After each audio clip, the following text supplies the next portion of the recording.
Hola, ¿qué tal? Mi nombre es Leonardo Mayoral García, soy de tercer semestre de Finanzas y Contaduría Pública y en este video voy a comentarles un poco sobre la reflexión que tuve sobre la crisis financiera de 2008. Yo sé que es un tema que ya la mayoría de la gente lo sabe, pero pues se me hace un tema muy interesante. Esta fue la primera, según el documental, es la primera crisis financiera moderna en un mundo totalmente globalizado. También podré hablar un poco de lo que se aprende entre la crisis financiera del 1997 y la de 2008. Y cómo ayuda o cómo funciona el papel de la regulación y la supervisión. Y si realmente se han implementado algún cambio el cual sea significativo desde esas crisis. Pues voy a contestar unas preguntas que ¿fue la crisis de 2008 la primera crisis moderna global? Y pues en mi opinión sí se puede considerar la primera crisis financiera moderna, ya que yo digo esto porque a diferencia de otras crisis que hubo en el pasado, como la de 1997, tuvo un impacto casi inmediato. O sea, fue en un instante, de un segundo para otro casi.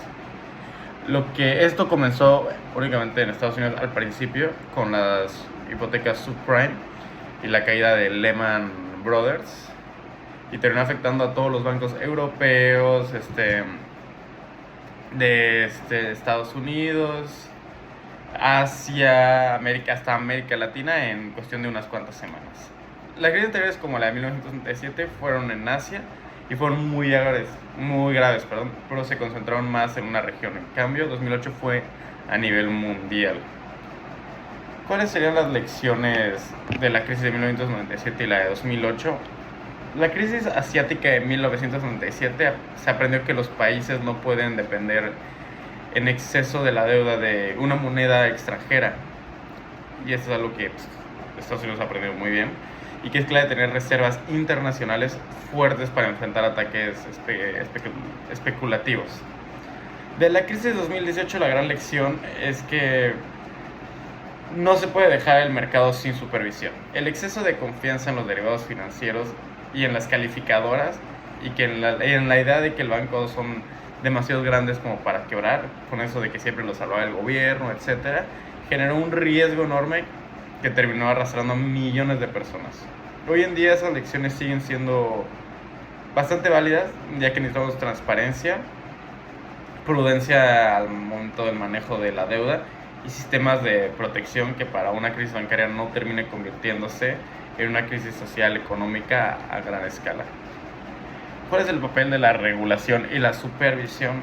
Yo pienso que la regulación y la supervisión son de lo más fundamental en el mundo de las finanzas, ya que sin ellas el mercado tiende a crear burbujas y a caer en excesos que tarde o temprano explotan.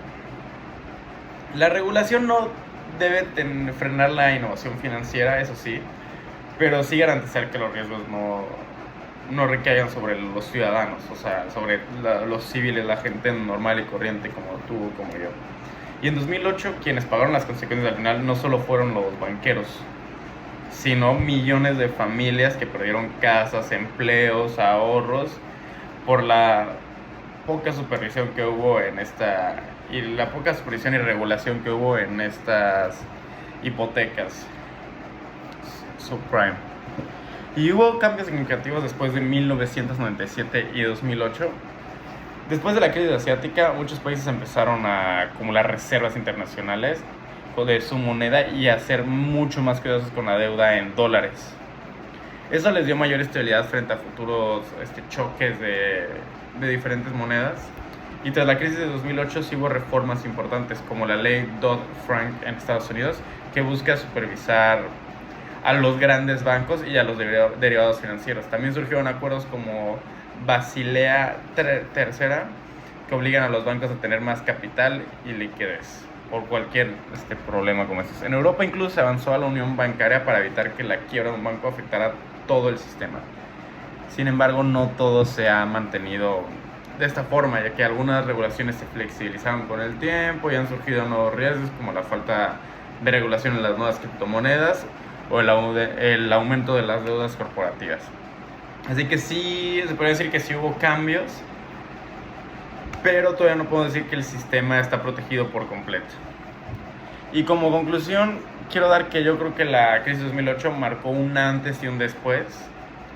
Fue una señal de que vivimos en un mundo en el cual los problemas financieros ya no se quedan únicamente con el banco, con los gobiernos, sino que ya afectan a los civiles, a las personas comunes y corrientes, y que el hecho de que afecte un país tan grande como Estados Unidos puede afectar todo el mundo, como se vio en 2018. Las lecciones que hubo en las crisis de 1997 y de 2008 nos muestran que los mercados no se autorregulan solos, sí necesitan una intervención del gobierno y que necesitamos unas reglas, las instituciones regulen y tengan unas reglas claras sobre la supervisión constante de los bancos y demás y de los productos derivados.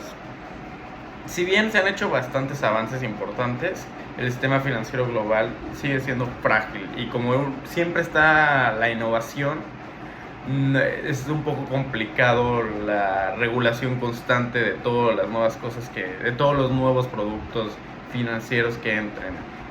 Por lo que, en resumen, pienso que las crisis pasadas fueron muy grandes, pero también nos dejaban aprendizajes valiosos que hoy todavía siguen siendo muy importantes, pero que sí necesitamos una regulación, nuevas regulaciones constantemente para hacer frente a la innovación financiera.